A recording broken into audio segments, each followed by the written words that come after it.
alone this morning. I have my co-host with me, Bola Akinjolere. Akinjolere. Okay, I really want to say that wrongly. Actually, that was why I left it for you. Today, have you been Bola?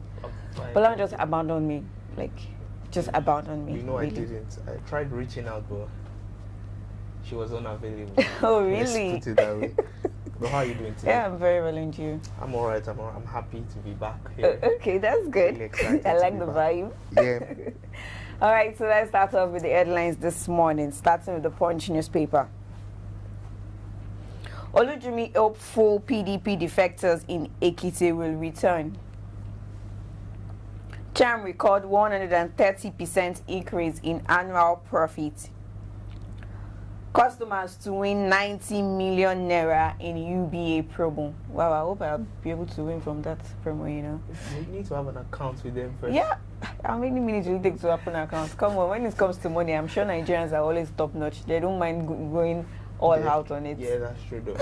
That's nice. And for the Vanguard newspapers, we have the Presidential Amnesty Office denies fraud allegations. NYC begs federal government to fence orientation camp in Kwara. The Lagos Commissioner of Police petitioned over police complicity in disputed land. Enlightenment is key to micropension scheme success, says Buhari. Interesting stories. NYC begging for them to fence Kwara camp. Funny, I know a lot of people who went there. And a lot of people have enjoyed without the fence in that camp. NYC camp was an amazing experience. No, I wasn't actually. But I had friends, crazy friends that were at that camp, and I know whatever that went, the stories and the gist that they came to give us. So, well, yeah, but it's really risky, really, because in this situation whereby we don't even know who is coming into the country and who is going out. So, exactly. So, yeah, it's very high risk. But, well, thank God, Kwara State is in the central. So, yeah, so they're quite okay. Exactly, yes. So, for this day news headline, Kogi Assembly recommends removal of Chief Judge. Paga eats $4.6 billion transaction in 10 years. Algerian's President Abdelaziz Bouteflika resigns. Well, it's long overdue, don't you think? Yep. I'm sure if the protest didn't take that long, he would probably have considered leaving ever. I think one of his family members or something, even is like one of the richest in the states, so to say. I don't know how that works, but long overdue, you have to leave after a certain point of time. Thank God stuff like that doesn't happen in Nigeria. Well, really, someone saying that if we could actually protest as much as they did in Algeria, probably would have allowed Buhari to leave the seat by now. But I'm just saying, it's not like Buhari's zone is not that bad. Exactly, it's not as bad as this one's. But we know we have some people in, the politicians that are in offices that have spent up to 16 years in government. It's National Assembly. There, I don't think there's a limit to how long you can spend there. So in National Assembly, you can go for 8 years, 10 years, 16 years. Just keep on running. Before people vote you in, you're okay. I think they should look at that to us. Why do you have to go for so long? Well, they wouldn't vote themselves out because they have to vote everything in the Senate. Yeah, definitely. They will always be in their favor. All right, that's all for the headlines this morning. Let's go on a short break. I'll be right back.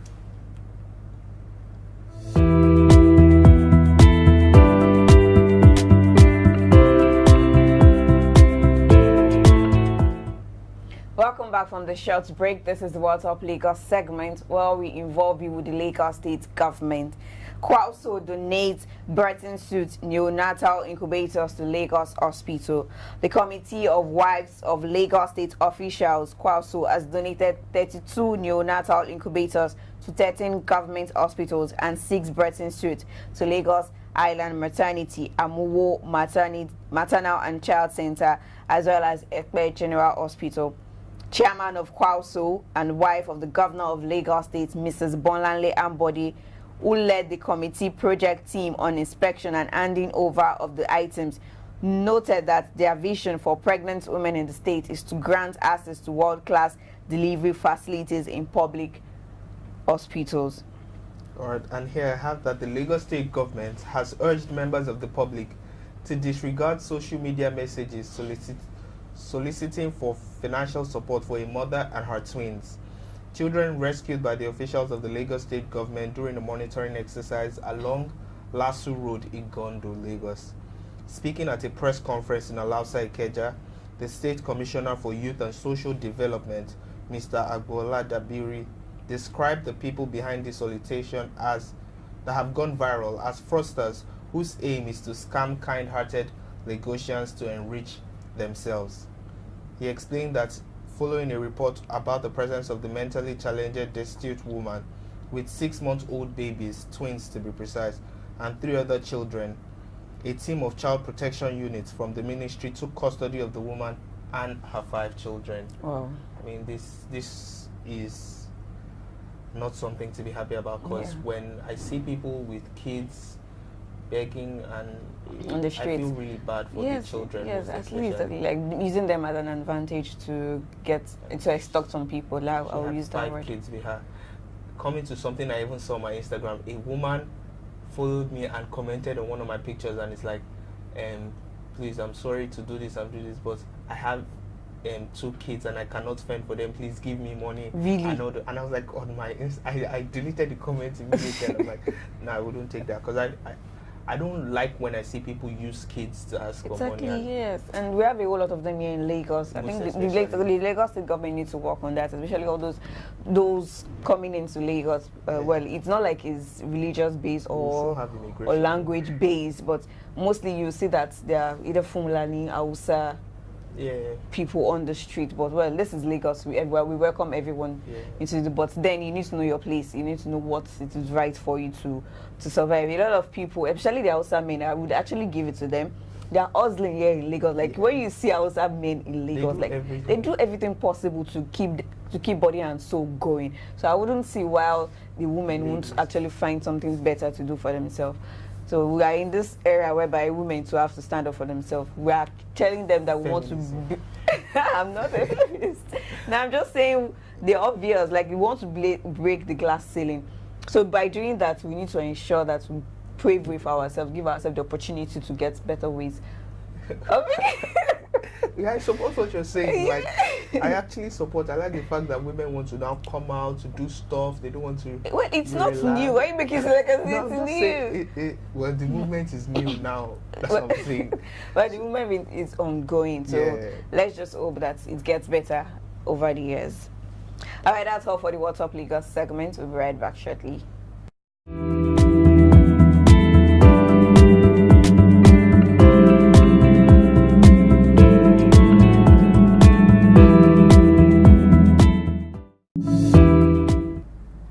Hello and welcome back from that short break, and now we're at the aftermath segment.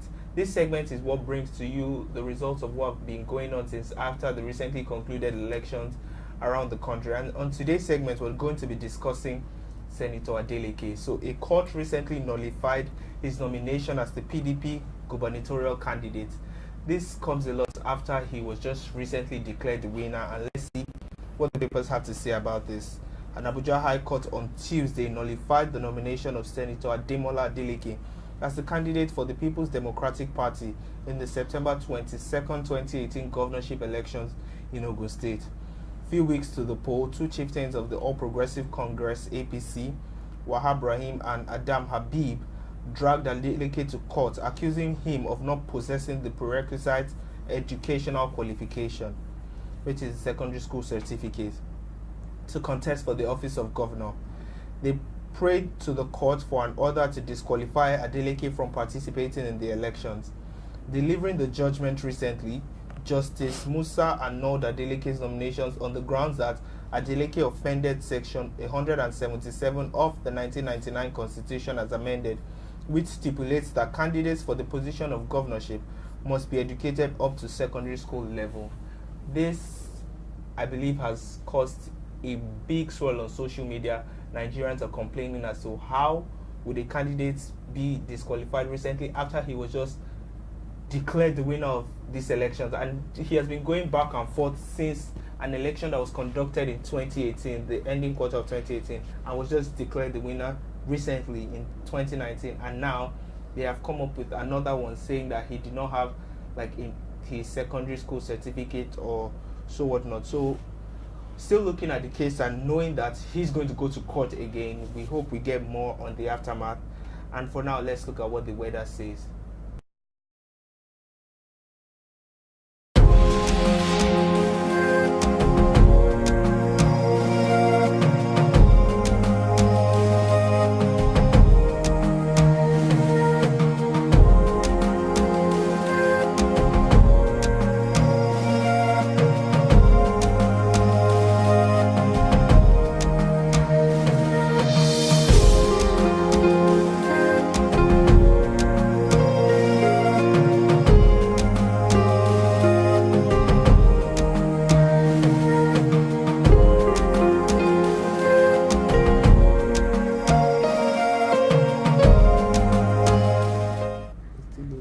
Welcome back. That was the weather report for today. 34 degrees high, 27 degrees low, and 27 degrees centigrade. Well, partly sunny is what the weather will be looking like this morning. Probability of rain is 40%, while humidity stands at 88%. But like I said, this week has been an amazing week. So good weather, great weather, and just enjoy it as it comes. Yeah, I believe so. Yeah, so Nice yesterday, University of Lagos started its graduation process, and which is the 50th convocation ceremony. So that's a lot. Yes, that's 50 sets. Yes. Nah, that's too much. They've done well for themselves. So Yes, and we have a 77-year-old woman that graduated, although she's a retiree, and she felt that sitting at home would probably make her die early. So she decided to add one more course to every other thing she has achieved. That's really commendable Yes. for someone her age to still Exactly. want to, especially Unilag, the stress of going for their classes and all that. Yes. This was really an amazing thing for her. She was really happy that she was able to achieve it. She studied gardening and counseling in the Department of Education. So she was really happy, and she told people that it is not too late to learn, as long as you still have the will and the determination to go for it. Then you just have to go for it. That's all right. Kudos to her, I must say. More grease to her elbow. All right, so the convocation ceremony still continues today and tomorrow. And yes, talking about the Kolade Johnson issue, Wow. the Commissioner of Police visited the family yesterday and spoke to them and exposed two of the police officers who were involved with that. The explanation, so to say, I wouldn't buy that kind of explanation if someone was telling me that. But I commend the police force for what they're doing, reaching out to the family, explaining to them, letting them see and understand why. But it's normal, human feelings attached to that. I would be angry. I should be angry. But this is a sensitive issue, I believe. So when you dabble with issues like that, you have to know how to sort it out and everything. But they should be compensated one way or the other, however they want to sort themselves out. But I believe generally the police force should look into the SARS issue. If truly this unit of the police force is effective, let them categorically state out this is what they are for. Yes, exactly. And not just let them wear mufti with their ID cards and just do all those things. It doesn't look good for the units or for the police force in general. So I believe they should go back into that unit and reassess them. There should be like an appraisal for everyone in that unit. Because that's the major issue we have here in Nigeria, because people, you just see someone coming towards you. I'm a SARS official, and okay, you're on dreadlocks. This. I have devices. Like, come on, who does that? I don't want to say, well, we're still very backward in Nigeria. How because someone is on dreadlocks, you automatically think the person is. Come on, it's like people, it's like this. People don't realize that they are corporate Yahoo guys. Like, they don't realize this. No, it's the fact. Like, they really need to realize that they are corporate Yahoo guys. You don't have to carry a laptop before you are a Yahoo guy. I'm sure that's the thing. So you have your thing wrong. You just have to know your facts. Do your research, and be sure that if you are going to make an arrest, don't let it to be to an open space that you just shooting sporadically and it has to affect someone. Come on, so you don't have to shoot, to be honest. Why exactly are you shooting? Because it even commits murder. Kolade Johnson story, I'm hearing, okay, the guy was not even saying anything. He was beside someone who was saying something, and because they felt like, oh, they were approaching them or something, and they started to fire into the...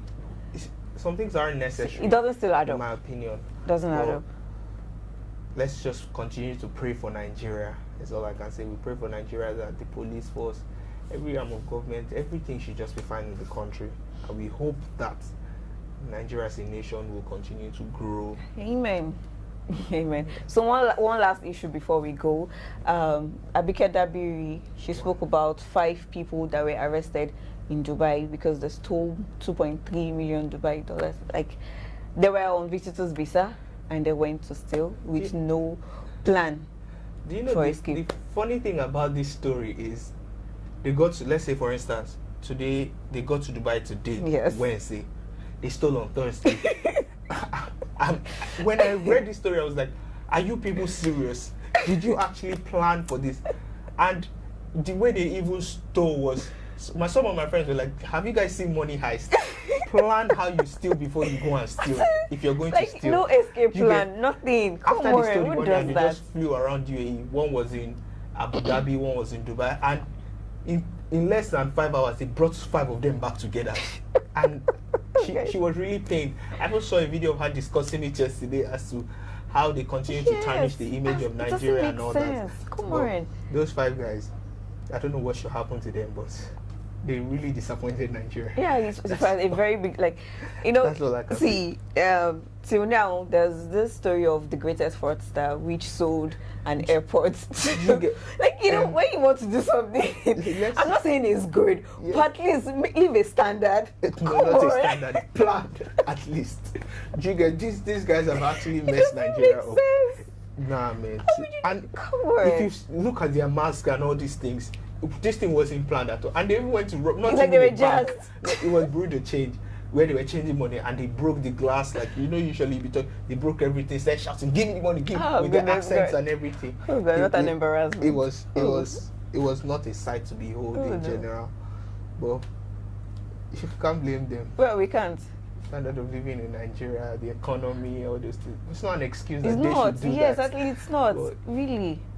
They should be sanctioned properly. Yeah, definitely. I'm sure they would. Well, those UAE does not joke with their rules, so I'm sure they would definitely plan on doing something like that.